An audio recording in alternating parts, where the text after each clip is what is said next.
1931년 9월 18일, 일본 제국의 만주 침략은 단순한 군사적 행동이 아니었으며 세계사의 어둠을 드리우는 거대한 서막이었습니다. 이 침략은 제2차 세계대전으로 이어지는 흐름 속에서 인간성을 무너뜨리는 잔혹한 실험의 문을 열어젖힌 사건이었습니다. 일본군은 겉으로는 치안 확보와 자원 확보를 명분으로 삼았지만 실제로는 외부의 눈을 피할 수 있는 광대한 실험장이 필요했으며 만주는 그 목적에 가장 적합한 장소였습니다. 그렇게 만주의 깊은 그늘 아래에서 731부대라는 이름의 비밀 조직이 성장하기 시작하였습니다. 이 부대는 표면적으로는 전염병과 수질 연구를 담당한다고 발표했지만 실제로는 인간의 고통을 기반으로 한 생화학 무기 개발을 추진하는 잔혹한 기관이었습니다. 일본 제국은 제네바 협정에서 금지한 화학무기 개발 가능성을 오래전부터 연구하고 있었으며 더 강력하고 치명적인 무기를 만들기 위해서는 인간을 대상으로 한 실험이 필수적이라고 판단하였습니다. 그렇게 731부대는 과학연구라는 이름 아래 인간의 존엄과 생명을 철저히 무시하는 행위를 정당화하였습니다. 731부대에 끌려온 사람들은 대부분 죄 없는 민간인이었습니다. 중국인 농민, 러시아인 포로, 정치적 반대자, 거리의 빈민들, 심지어 일본군이 점령지에서 무작위로 체포한 외국인들까지 모두 실험 대상으로 끌려왔습니다. 일본군은 이들을 사람으로 보지 않았으며 마루타, 즉 목재라고 부르며 인간으로서의 가치를 완전히 지워버렸습니다. 이 단어는 그들이 사람을 실험 재료로만 취급했음을 적나라하게 드러내는 잔인한 상징이었습니다. 실험 대상자들은 정체조차 모른 채 끌려왔으며 그들에게 어떤 권리도 어떤 질문도 허용되지 않았습니다. 731부대의 철문 안으로 들어오는 순간 그들은 이름을 잃고 역사에서 지워진 존재가 되었으며 인간으로서의 삶은 그 자리에서 끝나버렸습니다. 731부대에서 이루어진 실험들은 인간의 상식을 넘어서는 잔혹함을 갖고 있었습니다. 그 중에서도 가장 악명 높은 실험 중 하나는 극한의 추위를 이용한 동상 실험이었습니다. 일본군 연구자들은 살아있는 피해자의 팔과 다리를 얼음물에 담가 조직이 얼어붙는 과정을 관찰하였습니다. 피해자가 극심한 고통으로 몸부림쳐도 그들은 표정 하나 바꾸지 않았으며 생명이 위험해지는 상황에서도 실험을 멈추지 않았습니다. 얼어붙은 조직이 완전히 깨지는 상태에 도달하면 끓는 물이나 뜨거운 열기에 다시 노출시켜 조직이 어떻게 변화하는지 기록하였습니다. 피해자 중 많은 이들은 이 과정에서 이미 사망하였으며 살아남은 사람도 조직이 파괴된 상태로 다시 다른 실험에 끌려가 죽음을 기다려야 했습니다. 이것은 의학이 아니라 잔인한 고문이었으며 과학이 아니라 학살에 가까웠습니다. 더 충격적인 것은 마취 없이 진행된 생체 해부였습니다. 일본군 연구자들은 피해자가 살아있는 상태에서 장기를 꺼내고 혈류, 세포 반응, 장기 기능 변화를 관찰했습니다. 마취는 실험 결과를 왜곡한다는 이유로 사용되지 않았으며 피해자의 절규와 신음을 무시한 채 해부가 진행되었습니다. 어떤 피해자들은 배가 갈라지는 순간까지 비명을 질렀으며 고통 속에서 마지막 숨을 몰아쉬는 모습이 실험 기록에 담겼습니다. 그러나 실험자들은 고통을 느끼는 인간을 바라보는 것이 아니라 연구 대상의 장기 구조만을 들여다보는 듯한 무표정한 얼굴을 하고 있었습니다. 그들은 인간의 생명을 연구 가치가 있는 대상으로 전락시켰으며 그 과정에서 최소한의 인간적 감정조차 보이지 않았습니다. 일부 피해자는 총탄 실험의 표적이 되었습니다. 일본군은 무기의 관통력과 살상력을 확인하기 위해 피해자의 신체에 직접 총을 발사하였습니다.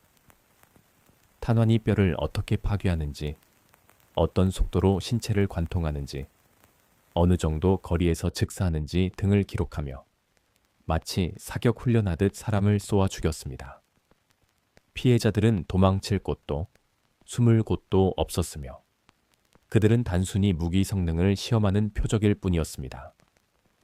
실험이 끝난 뒤 살아남은 사람도 방치된 채 죽어갔으며 그들의 시신은 분석된 뒤 폐기되었습니다. 인간의 생명은 하나의 데이터에 불과했습니다. 정신적 고문 역시 잔혹했습니다. 피해자들은 언제 죽을지 모른다는 극한의 공포 속에서 매일을 보냈습니다. 매일 밤 누가 끌려갈지 모르는 불안 속에서 잠들었고 새벽에 들리는 발자국 소리 하나에도 몸을 떨었습니다. 많은 피해자들은 실험보다 그 공포가 더 끔찍했다고 증언하였습니다. 그들은 점점 정신을 잃어갔으며 결국 삶과 죽음의 경계조차 흐려지는 상태에 놓였습니다. 어떤 피해자는 끔찍한 실험을 몇 번이나 반복해서 견뎌야 했고 결국 정신이 붕괴되어 말을 잃고 표정조차 사라졌습니다. 그들의 삶은 하루하루 살아있는 죽음이었습니다. 일본 제국은 전염병 연구를 위해 피해자들에게 고의적으로 각종 질병을 감염시켰습니다. 매독, 패스트, 콜레라, 티푸스 같은 치명적인 병들이 아무런 아무치 없이 몸속에서 퍼져나가도록 방치되었으며 그 진행 과정이 상세하게 기록되었습니다.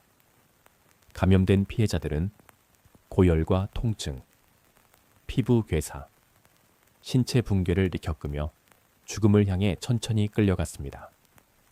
그 고통은 한 사람의 인생 전체를 파괴하기에 충분했고 연구자들은 이를 쉬운 관찰 대상이라고만 불렀습니다. 여성 피해자들은 더욱 참혹한 상황에 놓였습니다. 일본군은 실험을 위해 강제로 성병을 감염시키고 임신시키며 임신 과정과 태아의 변화를 기록하였습니다. 임신한 여성들이 출산하는 과정마저 실험의 일부로 이용되었으며 출산 직후 바로 해부되는 경우도 있었습니다. 이 끔찍한 과정은 인간이 인간에게 얼마나 잔혹해질 수 있는지 보여주는 증거였습니다. 어떤 피해자들은 신체의 일부가 절단되거나 다른 사람의 신체와 강제로 결합되는 수술을 당했습니다. 일본군은 인간의 신체를 조각처럼 다루며 생체 반응과 조직 변화를 관찰하였습니다. 대부분 마취 없는 상태에서 진행되었기 때문에 피해자들은 상상할 수 없는 고통을 그대로 경험해야 했습니다. 그들의 울부짖음은 두꺼운 실험실 벽 안에서 메아리 쳤지만 누구에게도 닿지 않았습니다. 731 부대의 모든 실험은 인간 실험이 아니라 무기 실험이었습니다. 피해자 한 명 한 명의 삶은 무기 개발이라는 명분 아래 통계 숫자로 변해버렸습니다. 실험자들은 생명을 구조하고 치유하는 의사가 아니라 파괴와 죽음을 연구하는 기술자에 가까웠습니다. 그들의 잔인함은 과학의 이름으로 포장되었고 그 안에서 인간의 존엄은 완전히 사라졌습니다. 전쟁이 끝난 후에도 7431 부대 구성원들은 제대로 된 처벌을 받지 않았습니다. 미국과 일본의 정치적 거래 속에서 많은 실험 자료가 은밀히 이전되었고 그 대가로 7431 부대 책임자들은 전범 재판을 피하였습니다. 그 끔찍한 범죄는 오랫동안 은폐되었으며 피해자들은 자신이 겪은 고통을 세상에 알릴 기회조차 얻지 못했습니다. 그들의 이름은 역사 속에서 지워졌고 가족들도 그들의 죽음을 제대로 알지 못했습니다. 그러나 시간이 지나도 731 부대의 잔혹한 실험은 세계 각국의 역사학자, 연구자, 생존자들의 증언을 통해 조금씩 드러났습니다. 이 사건은 단순한 전쟁 범죄가 아니라 인간이 어디까지 잔혹해질 수 있는지를 보여주는 가장 어두운 기록 중 하나였습니다. 오늘날까지도 많은 이들에게 충격을 주고 있으며 우리는 이 비극을 잊지 않아야 합니다. 과거를 잊는 순간 비극은 다시 반복될 수 있기 때문입니다. 731 부대의 실험은 인간성의 파괴가 어떤 결과를 낳는지를 보여주는 경고이며 역사가 우리에게 던지는 무거운 질문이기도 합니다. 우리는 이 잔혹한 역사를 기억함으로써 다시는 인간이 인간에게 그런 행위를 저지르지 않도록 해야 합니다.